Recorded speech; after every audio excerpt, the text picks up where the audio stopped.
मृत्यु वो मरे जो काम करे चांडाल का, काल भी उसका क्या बिगाड़े जो भक्त हो महाकाल का। जो इस धरती पर एक नहीं बल्कि कई रूप में मौजूद हैं, जिनके कई नाम हैं। कुछ लोगों के लिए वो भोला भंडारी हैं, तो कुछ लोगों के लिए कालों के काल महाकाल हैं। शिव पुराण में 64 ज्योतिर्लिंग के बारे में बताया गया है, लेकिन इनमें सबसे ज्यादा महत्व 12 ज्योतिर्लिंगों का है और हर ज्योतिर्लिंग का अपना एक इतिहास और प्रचलित कथाएं भी हैं। ऐसी मान्यता है कि भारत की इन 12 जगहों पर भगवान शिव ने खुद प्रकट होकर अपने भक्तों को दर्शन दिए थे और ज्योतिर्लिंग के रूप में भगवान शिव उसी जगह पर आज भी मौजूद है। स्कंद पुराण में कहा गया है कि शिवलिंग का मीनिंग होता है इन्फिनिटी, जिसकी ना कोई शुरुआत है और ना कोई अंत है। वो निराकार यानी शेपलेस है।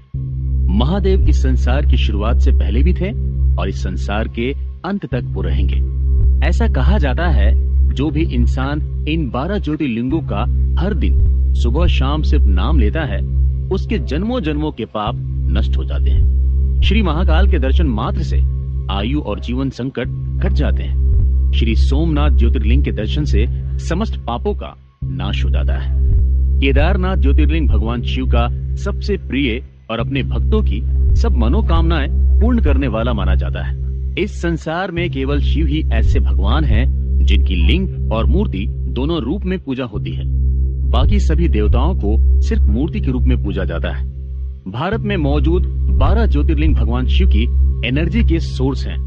ऐसा माना जाता है कि ज्योतिर्लिंगों में इस पूरे यूनिवर्स की एनर्जी भरी होती है। इस एनर्जी को इन ज्योतिर्लिंगों के दर्शन करने आने वाले भक्त खुद महसूस करते हैं। ऐसा भी माना जाता है कि जहाँ जहाँ भी देश भर में 12 ज्योतिर्लिंग है, उस जगह पर रेडियो एक्टिव एलिमेंट्स है और इसी वजह से शिवलिंग पर जल चढ़ाया जाता है। ये बात साइंटिस्ट भी मान चुके हैं। जिन जगहों पर ज्योतिर्लिंग है वहाँ पर एक अलग तरह की एनर्जी होती है, लेकिन ये एनर्जी किस तरह की है इस पर अभी भी रिसर्च चल रही है। यूपी में बाबा विश्वनाथ की नगरी काशी यानी बनारस में ग्राउंड वाटर के करीब 11 से 12 सैंपल लिए गए थे। इन सैंपल की जांच में वहां पर रेडियो एक्टिव एलिमेंट्स होने की बात कही गई थी। तो इस तरह से देखा जाए तो ना सिर्फ रिलीजियस तौर पर बल्कि साइंटिफिक तौर पर 12 ज्योतिर्लिंगों का महत्व है। भारत में जहाँ जहाँ भी भगवान शिव के ज्योतिर्लिंग है, अगर उन जगहों पर मैप मिलाया जाए तो एक शंख का शेप बनता है और ये बात हैरान कर देने वाली है। तो इसका क्या मतलब निकाला जाए कि इन 12 ज्योतिर्लिंगों की स्थापना सोच समझकर एक प्लानिंग करके की गई थी या फिर ये एक कोइंसिडेंस है। इंडिया में बने दूसरे मंदिरों के कंपैरिजन में 12 ज्योतिर्लिंग सबसे ज्यादा मिस्टीरियस है। हर ज्योतिर्लिंग के बनने की एक अलग कहानी है जो हिंदू धर्म की आस्था से जुड़ी है। सबसे पहला ज्योतिर्लिंग है सोमनाथ ज्योतिर्लिंग, जो कि गुजरात के सौराष्ट्र जिले में है। ये वही जगह है जहाँ पर एक पौराणिक कथा के अनुसार जरा नाम के एक शिकारी ने भगवान कृष्ण को तीर मारा था और यहीं पर भगवान कृष्ण ने पृथ्वी का देह रूप में त्याग किया था।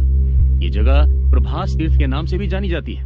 इन सब के साथ इस जगह पर ज्योतिर्लिंग का होना इस जगह की खूबसूरती और हमारे श्रद्धा भाव को और बढ़ा देता है।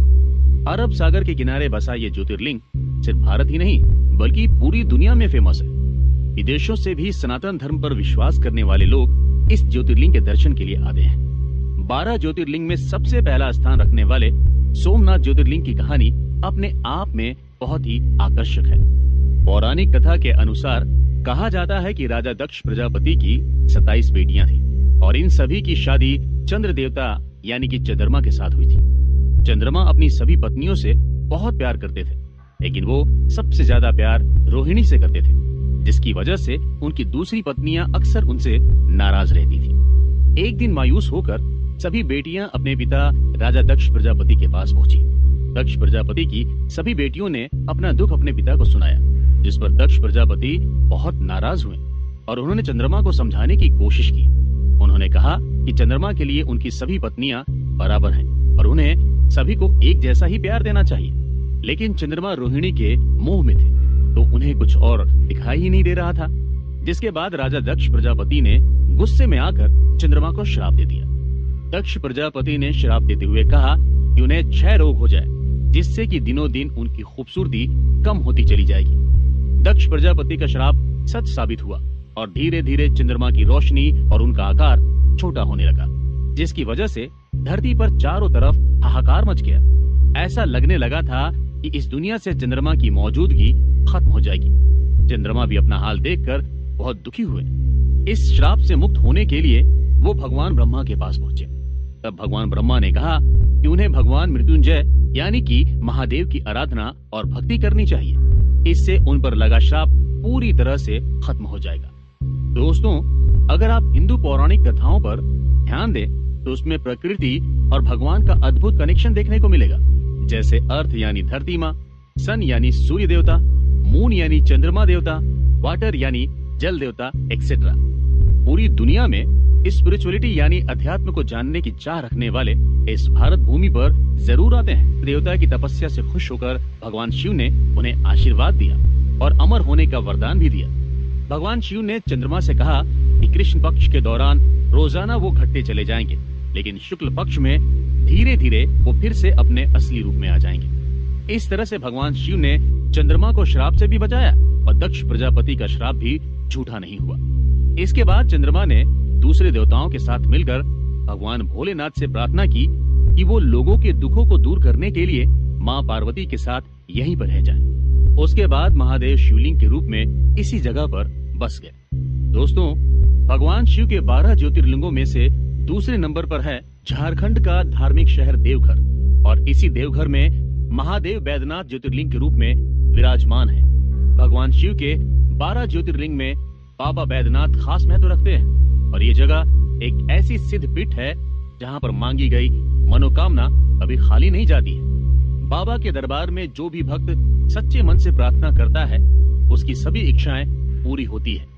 देवघर में ज्योतिर्लिंग के साथ ही ये जगह मां सती के 51 शक्तिपीठों में से एक है। ऐसा कहा जाता है कि इस जगह पर सती का दिल गिरा था, इस वजह से इसे हृदय पीठ भी कहा जाता है।